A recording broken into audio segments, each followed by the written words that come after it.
heart right before it's too late. But he told me one time, he said, I believe the 99.9% of it, the other 0.1% scientific. I told him, I said, there's no way you could ever got saved. Yeah. Because you have to believe within your heart. Man. In the heart, man believeth unto righteousness, and with mouth profession is made unto salvation. And if you don't have it in your heart, if you don't believe 110%, 120%, if you don't believe 1,000%, you can't have it in your heart. But I remember what I felt. I don't know why I'm preaching a salvation message. As far as I know, everybody in here is saved. Maybe there's somebody you need to witness to. Maybe there's somebody else you need to tell this to. Looks like Brother Andrew's filming it. He ain't getting much on film here, filming me. Praise God, maybe he'll get it out and somebody else will hear it. Somebody that needs to. If they do, if they're lost, I hope they listen to this. Man. I remember sitting in a church house when I was only 12 years old, and I didn't have nobody to come up and shake my hand and say, repeat after me. They didn't have to. I remember building out an old-fashioned altar at the age of 12, Brother Max. Fred Potter read that verse to me. He shook hands with me, but he held my hand, but it was trembling. You think it's trembling now? You should have seen it then. It's trembling now because of medical conditions. But it was trembling then because I was a scared little boy. I was afraid I was going to go to hell. I can remember him preaching of hell hot, hell hot, heaven sweet. There's a hell to avoid. There's a heaven to look forward to. Okay. I didn't know I was going to get into all that. That's all right. Yeah. Good report. I got up from there, and I seen a little boy that I used to beat up every day, Brother George. I was bigger than he was. He was a puny little thing. I was proud of myself because I could beat him up. Oh, wow. We all picked on him. He was picked on a lot. I feel bad about that now. But I put my arm around him and I hugged him. He said, what got into you? And I said, Jesus. Right. Jesus got into me. And I remember walking outside. It was June the 6th, 1973, and I remember walking outside, looking up at the sky, and it never looked bluer than it looked before. It was a sunny day, beautiful day, hot. The sky never looked bluer, the grass never looked greener. The flowers were full bloom, they never looked prettier. I seen things from a different angle. Yeah. And I'd lay in my bed at night. I'd been in my bed before, waiting for Pam to go to sleep, and cried myself to sleep and just begged the Lord to take me home. Said, Lord, I don't want to live in this world anymore. I'm tired of it. I'm tired of it. This would be a good place to live if we could get rid of the sin. Amen. If we could get rid of the heartache, if we could get rid of the drugs, if we could get rid of the alcohol, if we could get rid of all this thing that takes people down, if we could get rid of the broken hearts, if we could get rid of the frustration, the busy that everybody has.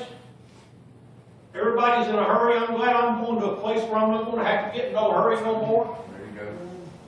I'm not sure that I'm just going to sit down and relax and take it easy for the rest of my days, though, because I believe that there's going to be a job for us when we get there.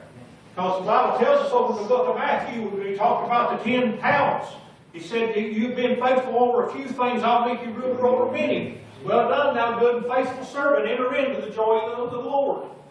And I don't believe he would put that in there if he didn't mean it. Amen. What, if he's going to make us ruler over many, we're going to have some kind of job to do when we get there. Amen. I don't know how y'all feel about that. That's just the way the Lord showed me. It's cold waters to a thirsty soul. I get thirsty a lot. Matter of fact, I'm thirsty right now. I take a lot of medicine that keeps me dried out. Most of you that's been around me know that anywhere you see me, I've got a bottle of water with me, no matter where I go. And it ain't a very good feeling to be thirsty, not to be able to get to your water bottle. But to have your soul thirsty, have your soul hungry, to need that water. I just wonder how the woman at the well felt when Jesus told her what he did. He said, you can drink that water out of the well and you'll thirst again. No matter how many bottles of this I drink a day, I'll still thirst again. And he said, you can drink out of the water of life, what I have offered you. You'll never thirst again. I'm glad I drank out of that fountain one day and I had never thirsted anymore. I hadn't always been the servant that he wanted me to be. I hadn't always been on the right road. And I point all 10 fingers in this direction. And the reason of that is it was the old devil, but I allowed the old devil to do that. See, Jesus didn't allow the devil to come in between him and God. He took him, he made him, when he'd been on a 40-day fast and afterwards hungered, he said, if thou be the Son of God, take these stones and be made bread. He said, thou shalt not live by bread alone, but every word that you see is out of the mouth of God. He took him up, set him up on a pedestal, showed him all the kingdoms of the world. He said, if you just fall down and worship me, all of this will be yours. Well, guess what? It already was his. Amen. Because his father owned the cattle of 1,000 hills, and the hills that they stand on. Yep. He was a child of the king. They called him a king, making a mockery out of him, but his father was the real king. His father was the kingdom of kings. King of kingdoms, of all nations, of all tribes, of all Israel, Jerusalem. Abingdon wasn't thought of then, but he had it in his plans. If he did, we wouldn't be here. I believe he had Jim Cable in his plans. I believe he knew the very day, because the very hair on their heads are numbered, and I believe he knew the very day that Jim Cable was going to walk down the aisle, kneel down at his knees. And I tell you what, I didn't have to have nobody tell me, Brother Max, repeat after me. No. I didn't have to have nobody do that, because I had it in my heart, and I knew what I was going to say before I got up there. I saved before I got up there. I had to come up here to confess it. Because we quoted that a while ago, didn't we? We have to confess it. Yes, sir. But if we believe in our heart, He'll save us. Man. I believed it in my heart. But I can remember crying out to God. I mean, I didn't just whisper it. I remember I cried out to God. You can tell when somebody really gets saved. Amen. If you witness them, when they go up to the altar, you can see it in their face when they get up. Okay. You can see the change, the way they walk different. Man. And I believe that for a Christian, you know what a Christian is? Sister Cheryl, I appreciate that point. You read that about being a Christian. You know what it is to be a Christian? To be Christ-like. Man. And this is going to hit home to everybody. None of us in here are Christ-like. What have you done? Have you done something today that you know that would be disappointing to the Lord? I'm sure I have. Have you done something this week, this past month, this past year? What we need to do is we need to stop when we start to do things like that. We need to say, if Christ was here, would He do this? Because we might be the only Bible somebody else will ever read. Okay. I know it's been kind of scattered, but I got to reading that verse over in the book of Proverbs yesterday, and the Lord turned me to that. I tell you, I had every study book I had piled up right next to the recliner where I sat. I was trying to find something to go along with that word, good news. I started looking up the definitions. And good news.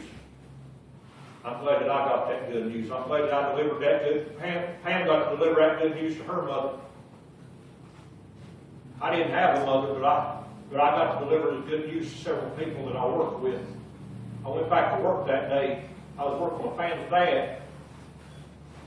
And the man I told you about a while ago said he only believed 99.1%.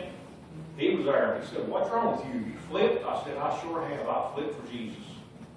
And I plan on staying flipped for Jesus." He said, "You sure are different than you was yesterday." I said, "Thank you." Amen. Or he said, it was on Monday. I went back and I hadn't seen him since Friday. He said, "You sure are different than you was Friday when you was here." And I said, "Thank you." I said, "I mean to be. That's a compliment." We're still friends today. He still knows where I stand. But you know what he tells me? He says, "Are you still preaching?" I say, "Yes, I will be for the rest of my days as long as the Lord gives me wind." He asked me one time, "When you going to retire from preaching?" I said, "When I run out of wind." He tells me, he says, "Well, you know what I think about that? Preach on, keep going." Amen. So he knows the truth. I just wish he'd find it in his heart. But he's not the only one. There's probably others. I'm sure there's others out there that feel the same way. There's people out there that actually believe that it's a matter of being good or bad. It's not a matter